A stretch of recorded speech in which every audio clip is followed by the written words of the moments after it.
नमस्ते students. Matrix के अपने दो पार्ट अपने देख लिए थे, जिसमें सिंपल सा जो अपना लॉजिक था वो अपना कंप्लीट हो गया। अब जो मेन कंसेप्ट है जो मैट्रिक्स का, जिससे मैट्रिक्स पर्सनालिटी आपकी पूरी क्लियर हो जाएगी, वो है दो मैट्रिक्स का गुणनफल। वो क्या है बेटा? दो मैट्रिक्स का गुणनफल। ये अपना तीसरा पार्ट चल रहा है यहाँ पर मैट्रिक्स का। तीसरी क्लास होगी अपनी, दो क्लास आपको प्रोवाइड हो गई होगी। तो यहाँ पर देखना बेटा, अगर ये गुणनफल दो मैट्रिक्स का गुणनफल करना आपको अगर आ जाता है तो आपकी मैट्रिक्स एक्सरसाइज वो है कंप्लीट हो जाएगी पूरी अच्छे से।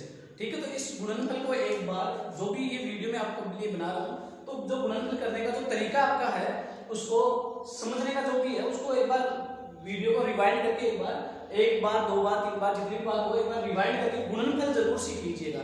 अगर गुणनफल आपको आ जाता है तो पूरी एक्सरसाइज कंप्लीट हो जाएगी, क्योंकि आगे मैं एक या दो क्वेश्चन बताऊंगा, बाकी आप आराम से कर लोगे। लेकिन उससे पहले आपको गुणनफल आना जरूरी है। अगर गुणनफल आपको नहीं आता तो फिर आगे प्रश्नावली करने का कोई मतलब नहीं है, प्रश्नावली आपसे होगी भी नहीं। तो जो गुणनफल है वो देखिएगा कि दो मैट्रिक्स को अपन गुणा कैसे करा सकते हैं। जैसे जोड़ और बाकी आप देखिए सीधी सीधा होता है जोड़ और बाकी को, लेकिन गुणनफल में क्या है वो देखिएगा बेटा, दो मैट्रिक्स का गुणा अपन कब करवा सकते हैं। तो सबसे पहले तो वह स्थिति देखेंगे जब अपन दो मैट्रिक्स को आपस में गुणा करवा सकते हैं। तो यहाँ पर देखिएगा बेटा, जैसे मान लो एक मैट्रिक्स है ए, एक मैट्रिक्स है बी, ये दो मैट्रिक्स है, अपन इनको गुणा करवा सकते हैं या नहीं करवा सकते हैं, उसकी कंडीशन क्या होती है कि अपन गुणा किस कंडीशन में करवा सकते हैं और गुणा किस कंडीशन में नहीं करवा सकते। तो यहाँ पर देखिएगा बेटा, अपन ए को बी से गुणा कर सकते हैं, बी को भी ए से गुणा कर सकते हैं, लेकिन दोनों का अलग अलग आंसर आएगा। और हो सकता है कि अपन ये चीज करवा सके, ये चीज नहीं करवा सकते हैं। जैसे कि अगर ए और बी गुणा कब होगा, ए और बी गुणा कब होगा, जब मैट्रिक्स और ए और मैट्रिक्स बी गुणा कब होगी, ये उसी कंडीशन में होती है बेटा जब पहली मैट्रिक्स का स्तंभ, मतलब जो आपकी पहली मैट्रिक्स होगी, जैसे ए बी में ए पहली मैट्रिक्स होगी, बी ए में बी पहली मैट्रिक्स होगी, तो मतलब वो पहली मैट्रिक्स की बात कर रहा हूं मैं, पहली मैट्रिक्स का स्तंभ बराबर दूसरी मैट्रिक्स की पंक्ति, मतलब दो मैट्रिक्स होगी, पहली मैट्रिक्स ये है ए मैट्रिक्स, मतलब ए मैट्रिक्स पहली मैट्रिक्स है यहाँ पर, तो पहली मैट्रिक्स का स्तंभ, तो स्तंभ आपको पता है देखना था आपको भाई, किसी भी मैट्रिक्स की जैसे कोटि 2 क्रॉस 3 है तो आपको पता है स्तंभ कितने हैं 3 और पंक्ति कितनी है 2, तो ये स्तंभ होते हैं, आपके कॉलम होते हैं बेटा और ये आपकी पंक्ति होती है। तो स्तंभ देख सकते हो आप, पंक्ति भी देख सकते हो। तो पहली मैट्रिक्स के स्तंभों की संख्या अगर दूसरी मैट्रिक्स की पंक्तियों की संख्या के बराबर है तो ही अपन मैट्रिक्स को आपस में गुणा करवा सकते हैं, अन्यथा गुणा नहीं करवा सकते हैं। मतलब कि ए मैट्रिक्स में जितने स्तंभ है यदि उतने ही पंक्ति बी मैट्रिक्स में है तो ही अपन ए बी निकाल सकते हैं, अन्यथा अपन दोनों मैट्रिक्स को गुणा नहीं करवा सकते। ये मेन रीजन है बेटा गुणा करवाने का, ये तो गुणा करवाने का रीजन है। गुणा कैसे होता है वो अपन आगे देखेंगे, लेकिन पहले ये देख लीजिए कि गुणा कब होगा, जब पहली मैट्रिक्स के स्तंभों की संख्या दूसरी मैट्रिक्स के पंक्तियों की संख्या के बराबर होती है, तब दो मैट्रिक्स आपस में गुणा होती है, अन्यथा गुणा नहीं होती। वहां पर गुणनफल परिभाषित नहीं होता। अगर ये रीजन नहीं होगा तो वहां पर गुणनफल परिभाषित नहीं होगा। यहाँ पर सेम वही चीज है, बी आपकी यहाँ पर पहली मैट्रिक्स है, ए यहाँ पर दूसरी मैट्रिक्स है, तो पहली मैट्रिक्स के स्तंभों की संख्या दूसरी मैट्रिक्स के पंक्तियों की संख्या के बराबर है तो बी ए निकल जाएगा, अगर बराबर नहीं है तो बी ए परिभाषित नहीं होगा। ठीक है, तो यहाँ पर ए बी का मान अलग आएगा, मतलब बी ए का मान अलग आएगा, दोनों अलग अलग रीजन है। हो सकता है कि कभी एक बी तो आपका हो परिभाषित लेकिन बी ए परिभाषित नहीं हो। जैसे कि अभी मैं आपको बताता हूं बेटा, जैसे ए मैट्रिक्स आपकी है 2 क्रॉस 3 की, बी मैट्रिक्स आपकी है 3 क्रॉस 3 की, तो यहाँ पर क्या आप ए बी निकाल सकते हैं क्या, ए बी को अपन गुणा कर सकते हैं। तो देखो बेटा ए की पंक्ति सॉरी ए का स्तंभ 3, बी की पंक्ति 3, तो दोनों बराबर है, इसका मतलब अपने ए बी को गुणा करवा सकते हैं। अब अगर मैं आपको बोलूं बी ए निकालना है तो बी में पहले बी का स्तंभ देखो, बी का स्तंभ कितना है 3, अब ए की पंक्ति देखो तो ए की पंक्ति कितनी आ गई 2, बराबर नहीं है, तो यहाँ पर इसके स्तंभ और पंक्तियों की संख्या बराबर नहीं है, अर्थात हम बी ए नहीं निकाल सकते जबकि ए बी निकाल सकते हैं। तो कभी ये मत सोच लेना कि जैसे 2 को 3 से गुणा करने पर 6 आता है तो 3 को 2 से गुणा करने पर भी 6 आता है, ए को ए बी से गुणा होगी तो बी ए से भी गुणा होगी, नहीं बेटा, वो यहाँ पर इस रीजन पर डिपेंड करेगी कि वो गुणा हो सकती है या नहीं हो सकती है, और गुणा होने के बाद भी रिजल्ट आपका अलग अलग ही आएगा। ठीक है, तो यहाँ पर देख लीजिएगा बेटा ए बी कब गुणा होगी, जब पहली मैट्रिक्स का स्तंभ और दूसरी मैट्रिक्स की पंक्ति बराबर है तो ही आपकी दो मैट्रिक्स आपस में गुणा होगी, अन्यथा गुणा नहीं होगी। ये चीज ध्यान रखना बेटा। ठीक है, यहाँ पर आपको मिल गया। अब एक चीज और बताता हूँ, इसको थोड़ा सा नोट करना बेटा। एक तो ये हो गया मेन कि गुणा कब करा सकते हैं, और सेकंड चीज गुणा कराने के बाद में कितने की मैट्रिक्स मिलती है अपने को, गुणा करवाने के बाद में कौन सी मैट्रिक्स मिलती है अपने को। जैसे बेटा ए मैट्रिक्स आपकी है m1 गुणा m1, बी मैट्रिक्स आपकी है m2 गुणा m2। यहाँ पे मैं कोटि का जिक्र नहीं कर रहा हूं, 2 क्रॉस 3 3 क्रॉस 2 व्हाटएवर जो भी है। अगर मान लो अपन इनको गुणा करा सकते हैं तो गुणा कराने का निशान पता है।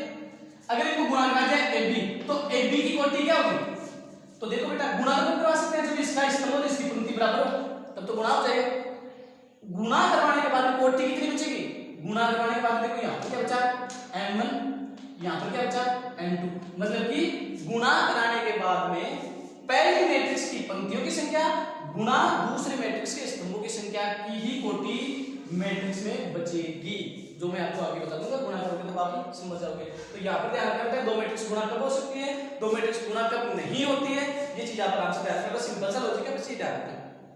अब मैं आगे चलता हूँ कि गुणा कैसे करवाना है, गुणा कैसे करवाना है। और गुणा करवाने को आप अगर समझ गए तो आपकी तीसरी प्रश्नावली पूरी क्लियर होगी, आपके 3 नंबर कहीं नहीं जाएंगे। लेकिन गुणा एक बार अच्छे से देख लीजिएगा बेटा, तो देखिएगा बेटा गुणनफल कैसे करते हैं।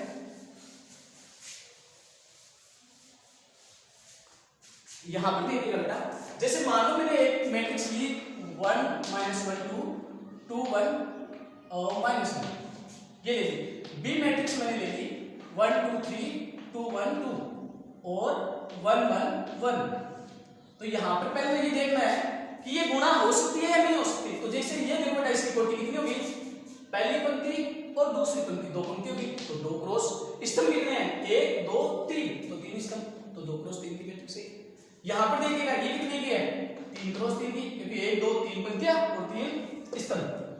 अब यहां पर मुझे ये बताओ, पहले ये बात करते हैं कि क्या ए बी अपन निकाल सकते हैं, क्या अपन बी ए निकाल सकते हैं। तो ए बी निकाल सकते हैं कि नहीं निकाल सकते। देखो एक की स्तंभों की संख्या, एक के स्तंभ कितने हैं 3, बी की पंक्तियों की संख्या 3, मतलब दोनों बराबर है, तो मतलब ए बी अपन निकाल सकते हैं।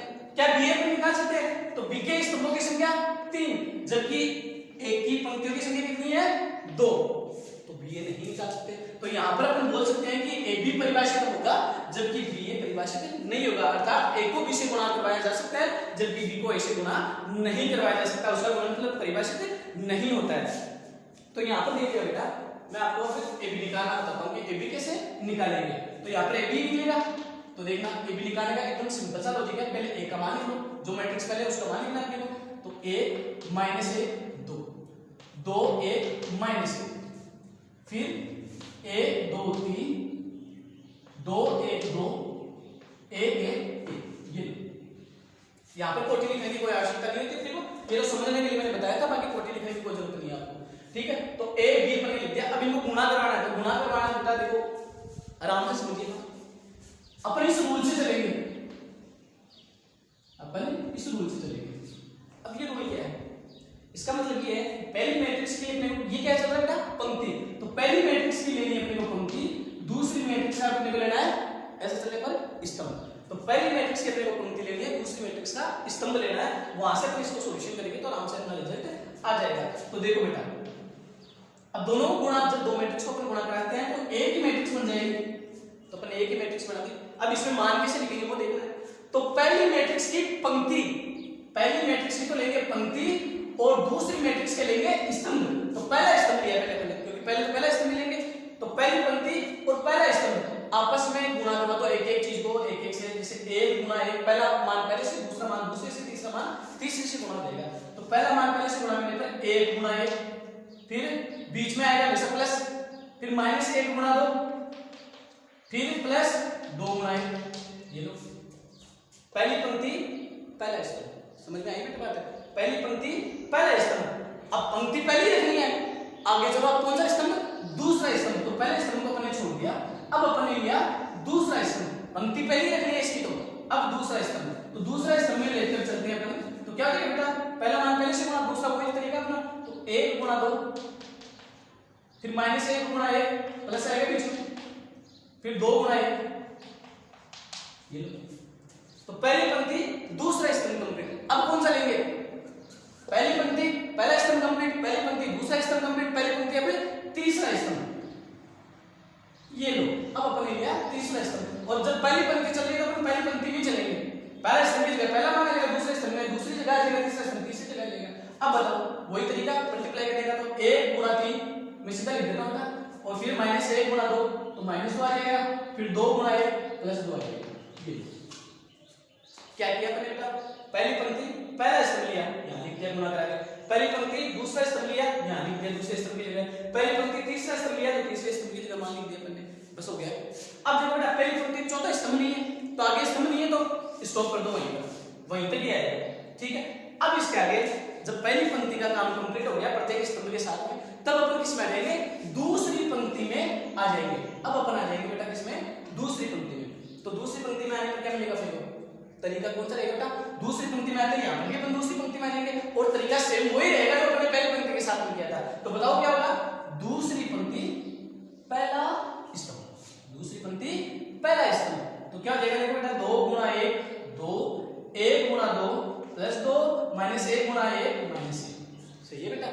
अब दूसरी पंक्ति दूसरा स्तंभ, पहला स्तंभ का नाम हो गया, अब दूसरा स्तंभ जैसे सेम अपन ने पहली पंक्ति के साथ में किया था, सेम वही अपन दूसरी पंक्ति के साथ में प्रोसेस करेंगे। तो दूसरी पंक्ति पहला स्तंभ का हो गया रिजल्ट, अब दूसरी पंक्ति दूसरा स्तंभ, तो 2 × 2 4, 1 × 1 1 -1 × 1 -1। अब दूसरी पंक्ति, और अब कौन सा स्तंभ, तीसरा स्तंभ, तो तीसरे स्तंभ में चलते हैं, तो इसकी बात करते हैं, तो 2 × 3 6, और 2 × 1 2, और -1 × 1 -1। ये पहली पंक्ति ली, तीनों स्तंभ लिए, पहली लाइन में लिख दिया, दूसरी पंक्ति ली, तीनों स्तंभ लिए, ये लिख दिया। अब तीसरी पंक्ति नहीं है यहाँ पर, तो बस खत्म हो गया अपना काम, मल्टीप्लाई पूरा हो गया अपना, बस रिजल्ट लिख दो इनका स्टॉप करके। तो यहाँ से तो क्या हो जाएगा, 1 × 1 1, माइनस का 2 ये प्लस का 2 ये हट जाएगा, तो यहाँ पर तो क्या बचा 1, इनको सरल करके लिखना और कुछ नहीं करना। यहाँ पर 2 और 2 4 में से गया 3, और यहाँ पर 3, यहाँ पर 3, और यहाँ पर 4, और वहां पर बेटा 7।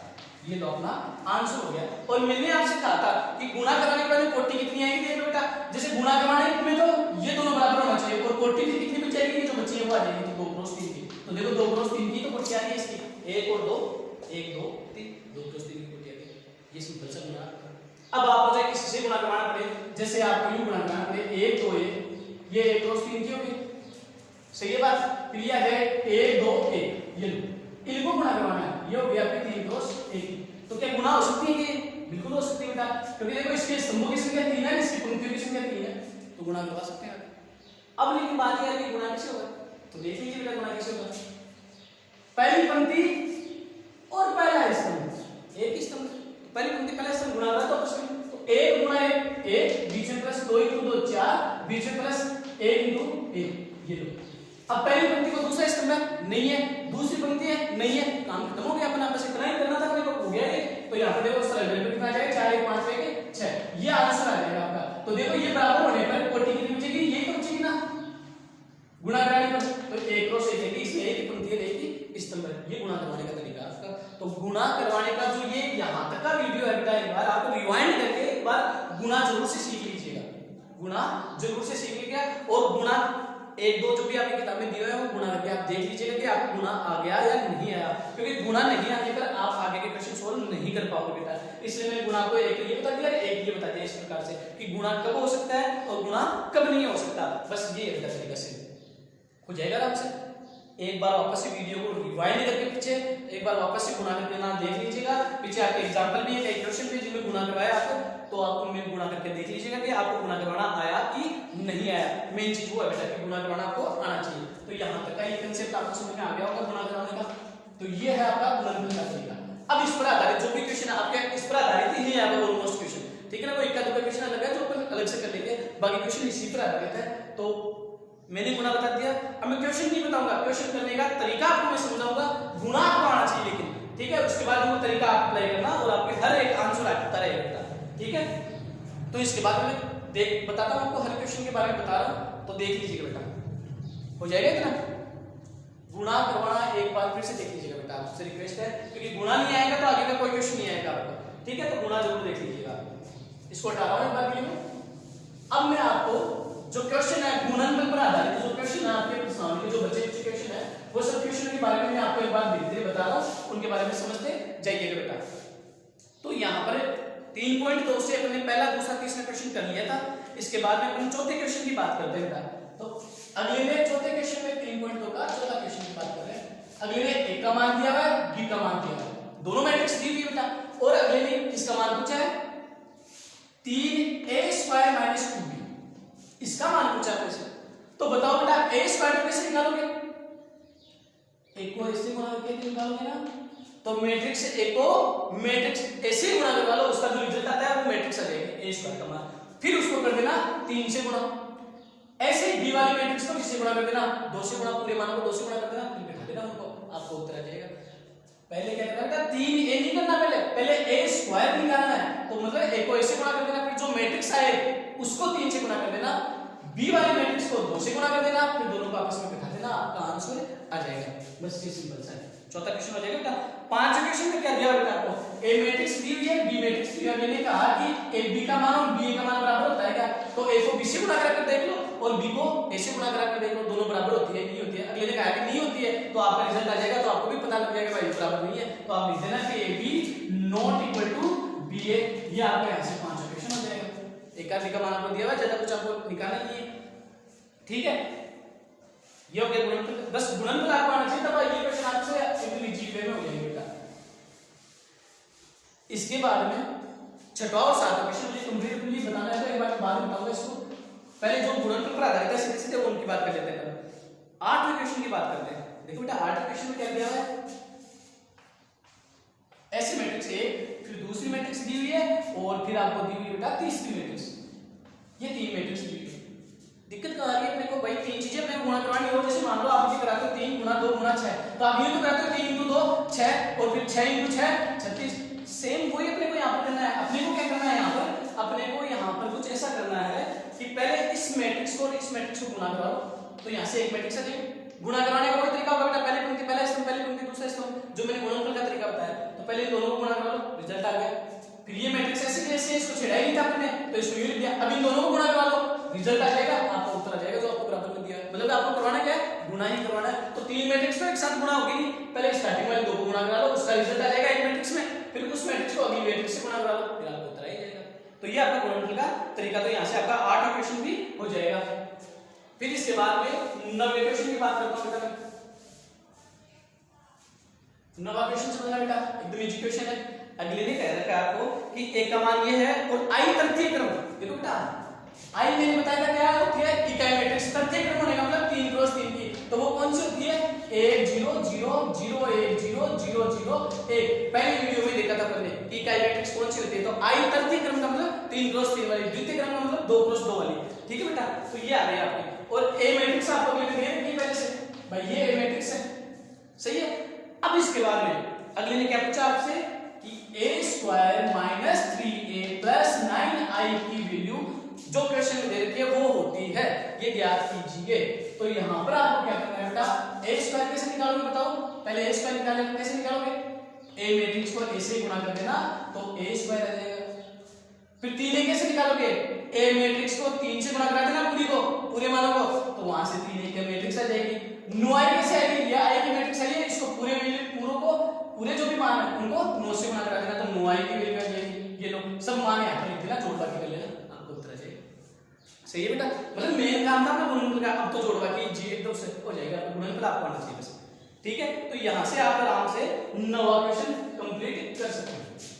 सही है बेटा। अब इसके बाद अपन आगे बढ़ते हैं, 10वें क्वेश्चन की बात करते हैं। अब ये जो 10वां क्वेश्चन है एग्जाम्पल 14 है।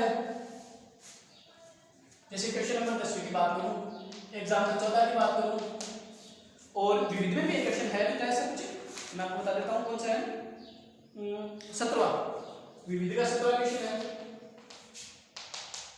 ये 3.2 का 10वां हुआ, ये एग्जाम्पल 14 हुआ। ये तीनों सेम पैटर्न पर है। मतलब क्या करना है, अगले ने ये तीन मैट्रिक्स दी थी, बराबर में दिया है 0, बराबर में क्या वैल्यू है 0, और अगले ने ये कहा है कि एक का मान निकालो, x का मान निकालो, ऐसा कुछ दिया था। तो दिक्कत क्या आ रही है अपने को, यहाँ पे ये तो कहा मैंने कि ये मैट्रिक्स है, ये मैट्रिक्स है, और ये मैट्रिक्स है, बराबर में 0 है, बराबर में 0 है। तो आप जहां पर भी आपको दिया है उसकी वैल्यू पूछ के भाई उसका मान निकालो, तो निकालना कैसे, देखना समझ बेटा। ये क्वेश्चन ऑलमोस्ट आता है, ये क्वेश्चन इंपॉर्टेंट क्वेश्चन है, ये ऑलमोस्ट टाइम आता है इस बात। तो देखिएगा करना क्या है, देखने का तो क्या है, यहाँ पे खाली डिब्बे, लेकिन ये देखने के कंसेप्ट क्या है, क्योंकि पता है मैं कैसे करवाता हूँ, आपको खुद को मेहनत करनी पड़ेगी बेटा, आप खुद करोगे आपसे हो जाएगा आराम से। एग्जाम्पल दिया हुआ है, आप वहां से देखोगे तो और इजी तरीके से समझ जाओगे। तो देखो करना कैसे है, पहले इन दो मैट्रिक्स को आपस में गुणा करवा दो। इन दो मैट्रिक्स को गुणा कराने पर एक मैट्रिक्स बन जाएगी। इस मैट्रिक्स को ऐसे कैसे रखा था, तो इसको वापस ऐसे उतार दो, बराबर में 0 है। अब इनको गुणा करा दो तो केवल एक समीकरण आएगी, इन दोनों को गुणा कराएंगे तो केवल एक समीकरण आएगी, बराबर में 0। ये समीकरण को हल कर दो, एक का मान आ जाएगा, x का मान आ जाएगा, जिसका मान होगा उसका मान आ जाएगा। बस सिंपल सा, गुणा तो करवाना है, बराबर में 0 है, ये a x का मान निकालना तो समीकरण बन जाएगी। समीकरण को आपको हल करना आता है तो आराम से आप इजी वे में मान निकालेंगे। तो ये क्वेश्चन भी आपको कर लेना है बेटा, सही है। तो यहाँ से ये हो जाएगा बेटा। इसके आगे हम बात करते हैं।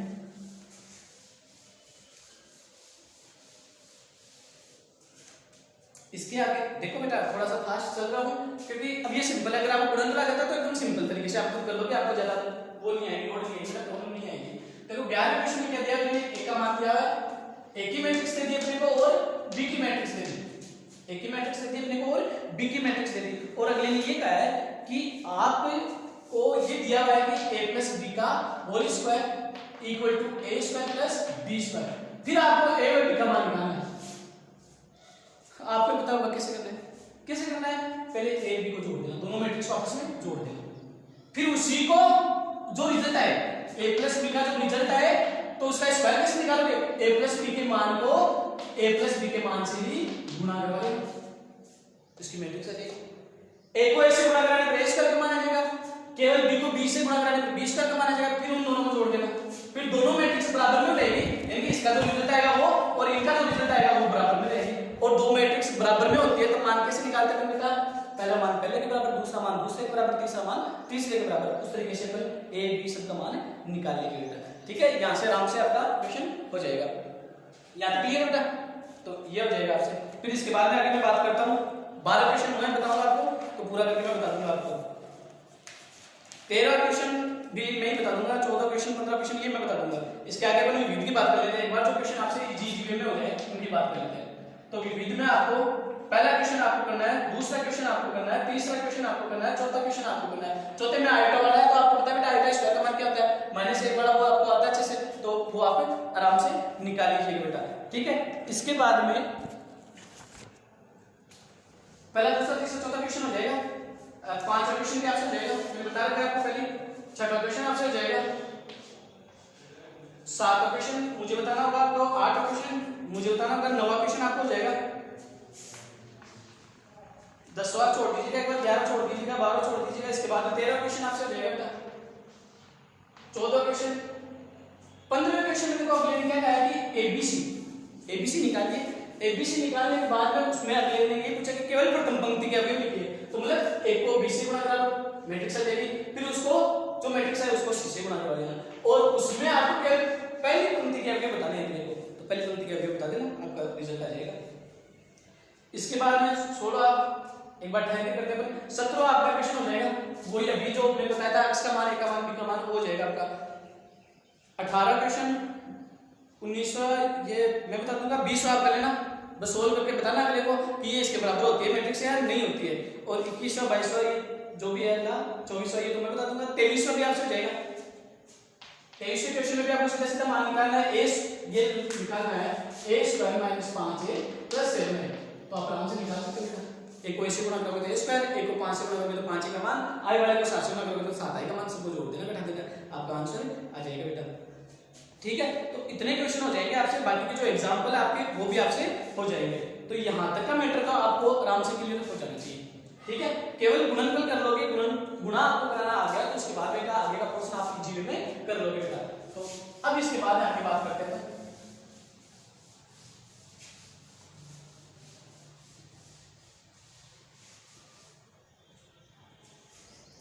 कि मैट्रिक्स का परिवर्त क्या होता है। परिवर्त बोल सकते हैं, इसको ट्रेस बोल सकते हैं। जैसे एक का परिवर्त क्या होगा बेटा, इसको अपन ए ट्रांसफॉर्मेशन भी बोल सकते हैं, ए ट्रेस भी बोल सकते हैं, सॉरी, और ए डेश भी बोल सकते हैं। ठीक है, ये ए का परिवर्त हुआ, और वो कैसे निकालते हैं, जैसे मान लो ए मैट्रिक्स आपकी है 1 2 3 फिर 4 5 6, तो ए डेश या ए ट्रेस कैसे होगा, ए ट्रेस कैसे निकालोगे, तो जो पंक्ति है बेटा उसको स्तंभ के रूप में लिख दो और स्तंभ को पंक्ति के रूप में लिख दो, मतलब कि जो यू लिखी हुई है ना लाइन में उनको यू लिखते जाओ बस। तो 1 2 3 यू लिखा हुआ है, इसको यू लिख दो। 4 5 6 यू लिखा हुआ है, तो इसको यू स्तंभ के रूप में लिख दो। मतलब जो पंक्तियां हैं उनको स्तंभ बना दो, आपका ए ट्रेस का मान आ जाएगा। सिंपल से, ठीक है। तो ये आप ध्यान में रखिएगा। इसके बाद में 2 चीजें चलती हैं, एक तो होती है सममित, एक होती है विषम सममित या असममित।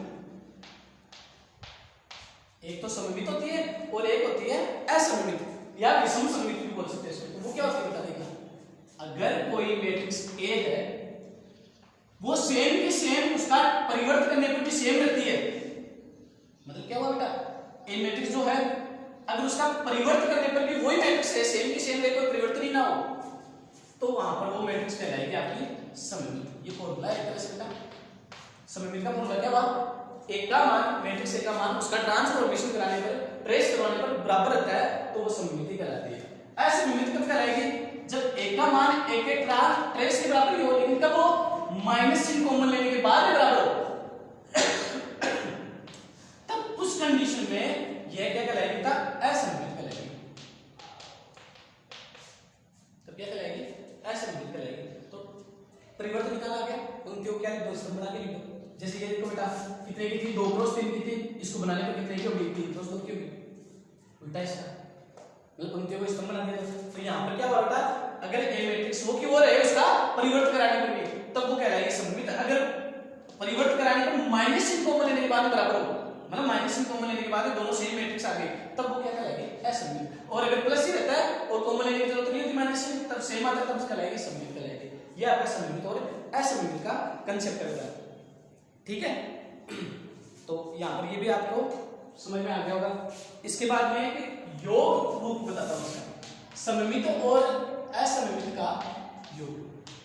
सममित अथवा असममित का योग रूप। योग रूप क्या होता है, इसकी मैट्रिक्स जैसे अपने को ए निकालनी है, कोई भी मैट्रिक्स मान लो जिसे अपने को निकालनी है, जैसे मान लो एक्स मैट्रिक्स है, तो योग रूप क्या बनता है उसका, जो आपको मैट्रिक्स ए दी है, ए प्लस ए का ट्रांसफॉर्मेशन, ठीक है, और यहाँ पर एक प्लस ए माइनस ए का ट्रांसफॉर्मेशन, एक। ये आपका इसका योग रूप होता है। करना क्या है बेटा, करना कुछ ही नहीं है। देखो ए में उसका परिवर्तन, जैसे ए और इसका परिवर्तन करने पर 2 मैट्रिक्स आते हैं, उनको जोड़ दो, उसमें 2 का भाग आएगा।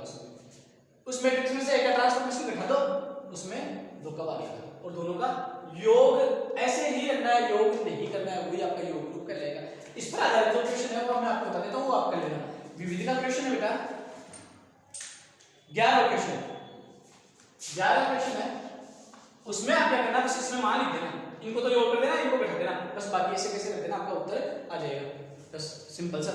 और आप लोग ट्रेस निकालना आते हैं, परिवर्तन निकालना सिंपल से, पंक्तियों को स्तंभ बना दो, बस कोई ट्रेस हो गया, ठीक है। तो यहाँ तक आपसे क्वेश्चन हो जाएंगे, और बाकी जो भी क्वेश्चन बचे हैं वो नेक्स्ट वीडियो में मैं आपको बताऊंगा। लेकिन यहाँ तक का जो कंसेप्ट है गुणनफल का, गुणनफल करने का सिंपल सा कंसेप्ट था आपको, और उसमें सममित और असममित का क्या होता है, क्या नहीं होता है, योग रूप क्या होता है, इन पर जो क्वेश्चन आएंगे वो बचे हैं, उनमें आपको बता दिया जाएगा, ठीक है। तो जो बाकी नेक्स्ट वीडियो आ रहा है उसमें सब आपकी पूरी को शामिल हो जाएगी।